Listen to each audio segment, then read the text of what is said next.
Concernant le transport de marchandises, situation également compliquée à Châlons-en-Champagne où le fret est à l'arrêt. On retrouve tout de suite Laurent Menet sur le parvis de la gare de Châlons. Bonjour Laurent, les cheminots qui travaillent exclusivement pour le fret ont-ils des revendications spécifiques ? Oui Mathieu, d'ailleurs vous les voyez, ils sont derrière moi, ils ont été un peu moins sous le feu des projecteurs évidemment depuis hier. Ils sont une trentaine derrière moi à Châlons sur un total de 80 cheminots exclusivement dédiés au fret. C'est un rassemblement assez gentillet, vous le voyez, un peu à l'écart du grand public. Il faut dire, ils se font un peu entendre aussi de temps en temps.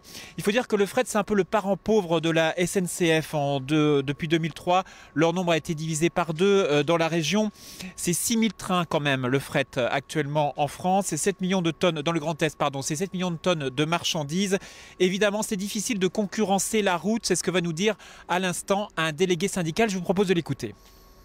Le fret ferroviaire, quand vous faites un train, c'est 1200 tonnes qui sont transportées. Vous n'avez qu'à compter le nombre de camions qu'il faut, même à 44 tonnes. Parce que le développement du 44 tonnes pour le poids lourd, c'était pour concurrencer le fer. Ça a été fait juste pour ça. Et contre le camion, on ne peut pas rivaliser. On ne peut pas rivaliser parce que il est moins cher. Fret, c'est 10% des voies. La SNCF invoque évidemment la problématique de la rentabilité.